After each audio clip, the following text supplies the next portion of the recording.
If your podcast is very small and you have a large guest, they might not share it because it doesn't increase their credibility. But if you have someone on who has never been on a podcast, that immediately increases their credibility and their social standing. They're probably going to be more willing to share. Podcast Growth Nation, welcome back to another episode of Podcast Growth University, where we talk all things podcasting all the time. I hope you enjoyed last week's episode number 102, how guest interviews are changing. I saw a stat recently. Oh man, I don't know the exact numbers, so please don't. Please forgive me for that. But it was a stat on Podmatch, and they were talking about how it was something along the lines of, I don't know, like 20% of shows are looking for guests. Like out of the demand, and 80% of people are trying to be on podcasts. I'll have to look up the stat and I'll share it in a future episode. But if you use Podmatch, it was in the State of the Union monthly stat update. But that's just showing how it's very easy to get guests now because everybody wants to be on podcasts because podcasts have been determined as a really good way to grow your business or whatever it is. And I think that's kind of changing too. It's still an important pillar to use, but it's just different than it used to be. So that's just kind of proving that we're moving in a strange direction when it comes to guesting. Okay, enough about that. Today, for episode number 103, a unique way to get more listens and exposure to a new audience. There was someone in our community who was on some sort of call-in show with a very big, I don't know if it was like Conan O'Brien or one of the late night people. And they were a guest on a segment, and I think it was just like a 5-minute thing where they got to come on and ask a few questions or something. I think it was kind of like a sweepstakes or something. And they literally changed all of their social media profile pictures and headers and branding, even though they're not a business, but their branding overall, to them on this late night television show. And that created a thought for me. And here's the thought. A unique way to get more listens and exposure to a new audience? Well, when we are having a guest on, what are we ultimately hoping? We're hoping that it will, number one, be valuable. Okay. Value is contextual, so we'll dig into that. Number two, it will be targeted to the right audience. And number three, it will be shared. All right. So let me just make a note of this so I can talk about it. So valuable. We'll say relatable to the right audience and then shared. Okay. Those are the three. So we'll say VRS, valuable, relatable, shared. When this person went on this other thing, they went on this late night television show, it wasn't for those reasons. But they did share why they were on there. They shared the fact that they were on there because it made them look good. Okay? Let's hang on to that thought because that's just some psychology behind the scenes. So this is my thought. Have I tested this? Very little. So I'll be honest there. This isn't something that we've used a ton, but I know clients have used this. All right, Kev, get to it. Have members of your community on your podcast to talk about their unique experience with what it is you talk about. Now, again, disclaimer, this won't work with every single show, in every single genre, in every single category, in every single niche. Most likely won't. But you never know. It might be worth taking a shot. And here's my thought behind it. 1, the content that you produce with this person will be relatable because this is a member of your audience, which makes it already relatable. Their perspective is most likely going to be valuable because they are going on a similar journey with the rest of your audience. But here's the big piece. If they don't have a lot of content, and we talked about this in last episode, they are more likely to share it. If they are sharing it with an audience who is similar to them, that is a really good way to get exposure to a new audience and potential new listens. So I imagine, again, I always use self-improvement because I have a self-improvement podcast and I coach many self-improvement podcasts. But let's think about it this way.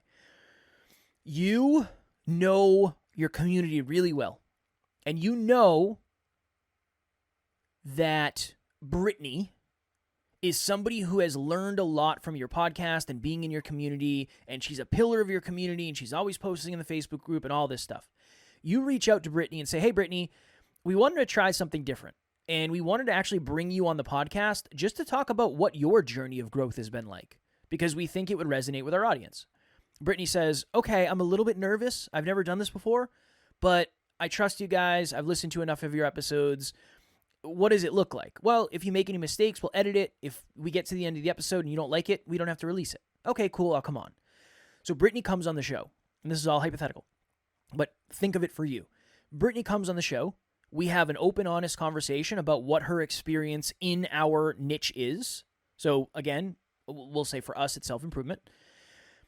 Then at the end, we can say, okay, this is where you can find Brittany on social media if Brittany wants that.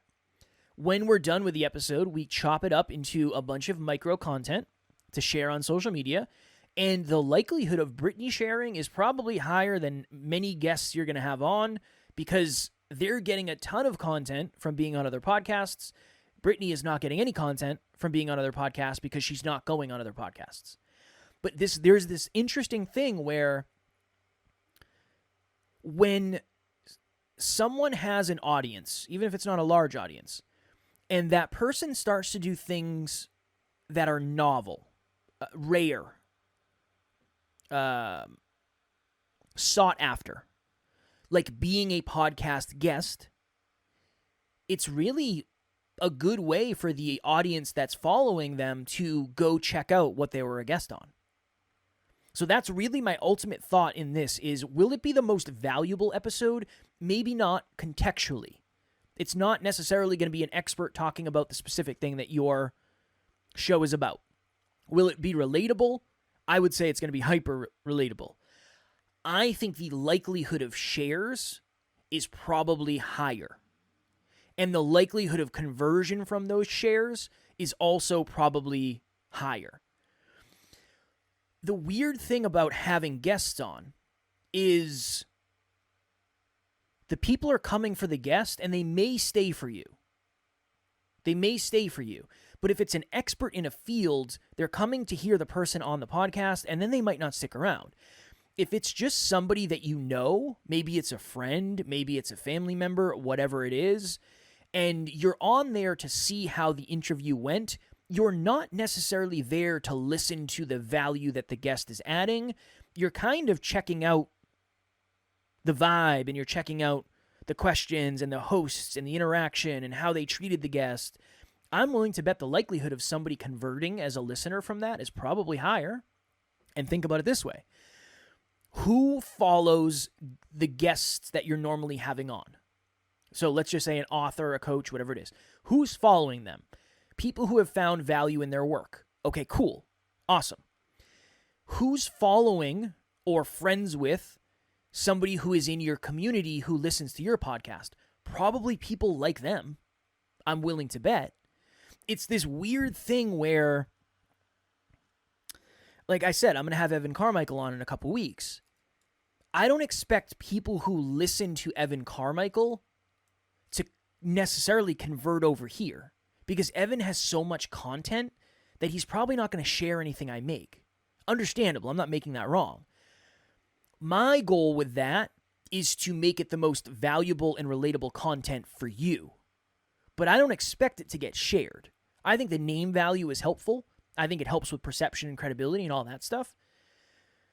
But imagine if, and again, this isn't apples to apples, but imagine if I had one of you who listened to this podcast on to talk about what your journey of podcasting has been like.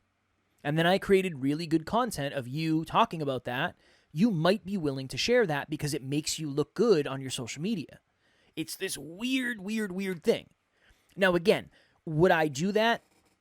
Probably not, because realistically, and this is pulling back the curtain, you're most likely not having an audience of all podcasters, where when you share it, podcasters will see it and say, oh my goodness, Billy was on this podcast about podcasting. I need to go check it out. It probably wouldn't convert because the podcasting thing is already super niched. But that's just an example. That's just my my thought around how this could work. And here's a deeper dive. If somebody's posting positive stuff on their Facebook, hypothetically, they most likely surround themselves with relatively positive people. If they come on your podcast and talk about positive stuff, you create social media content of them talking about positive stuff, they're most likely going to share it, more likely to share it. And then the audience that already likes their positive stuff might come check you out because you also talk about positive stuff. That's it in the simplest form. Next Level University and Kevin is exactly where you need to be if you're a podcaster.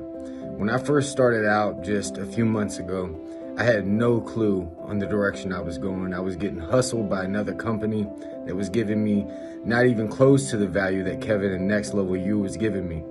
They literally changed the trajectory of my podcast, have helped me out tremendously. They understand the clients.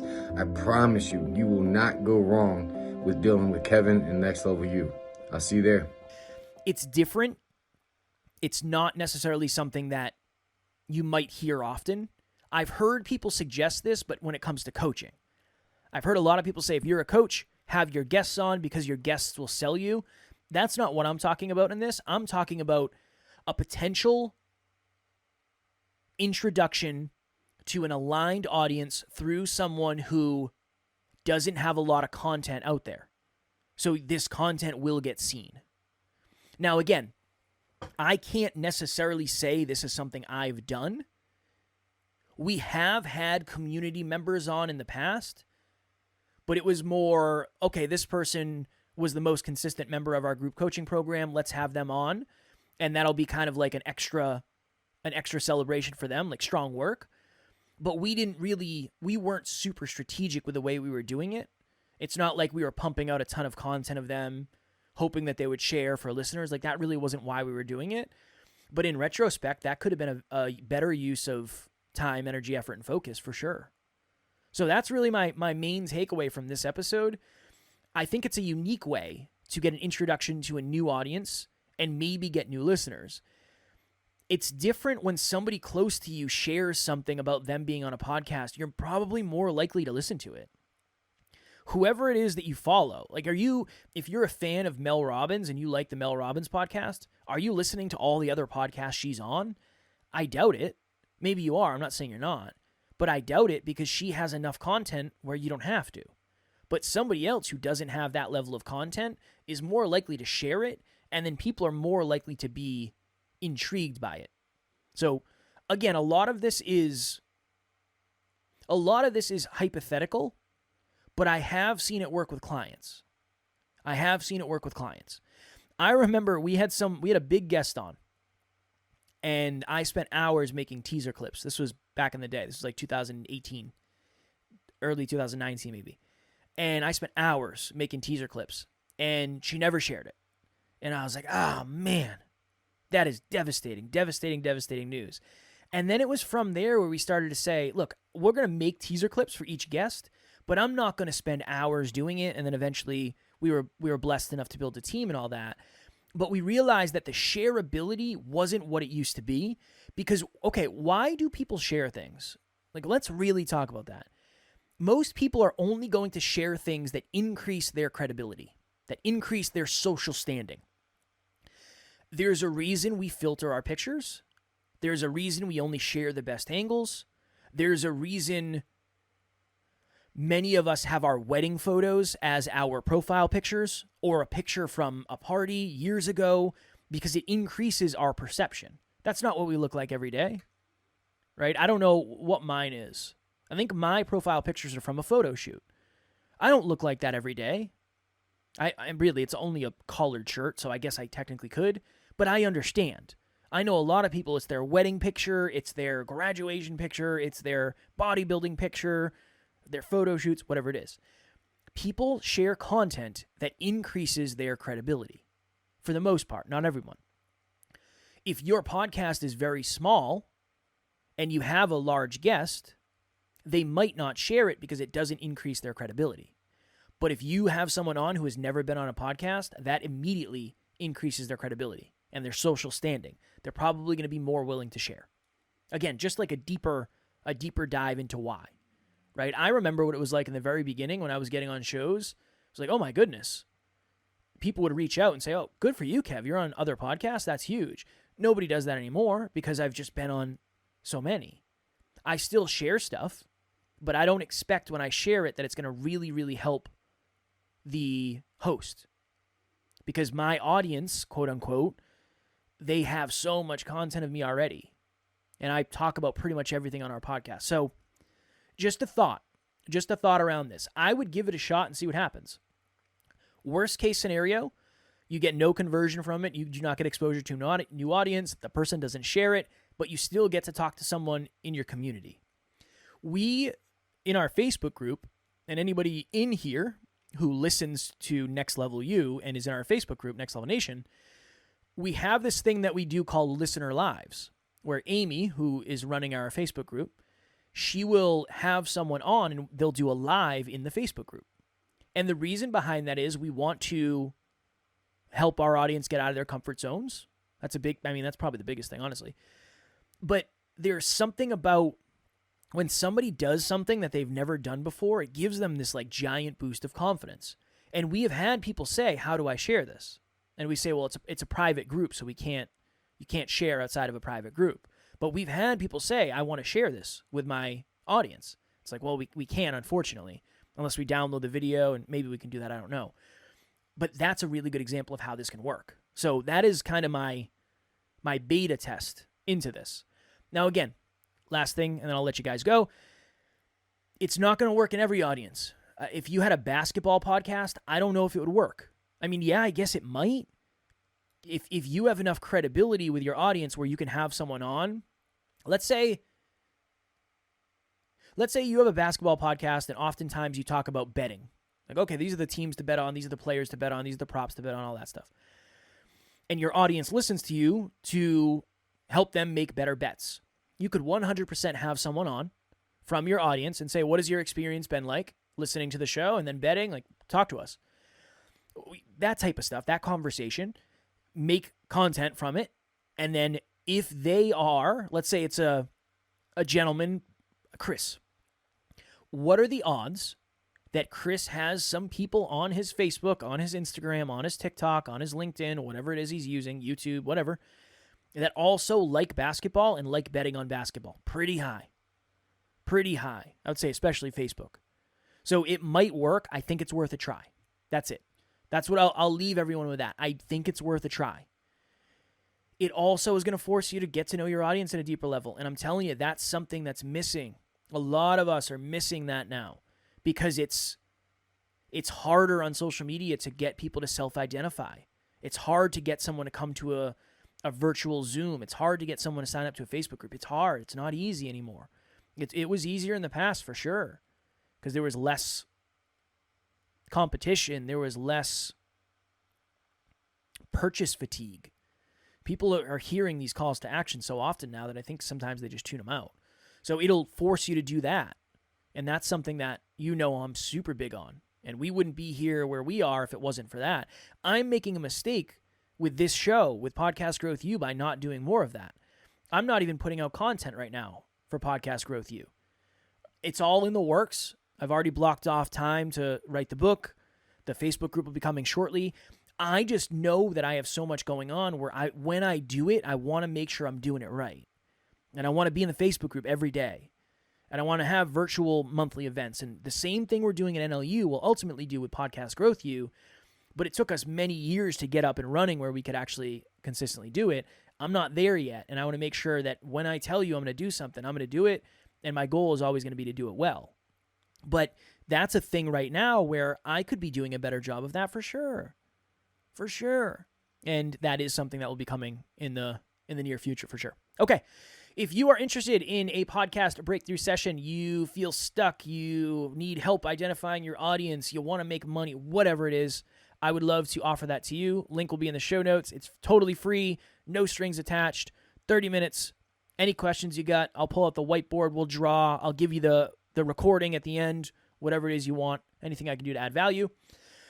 Next week for episode number 104, it's really time to start treating your podcast like a business. I mean, we're going to talk this is going to be a very serious episode because I know a lot of podcasters that don't start treating their podcast like a business are not going to be around in a month, 6 months, or a year.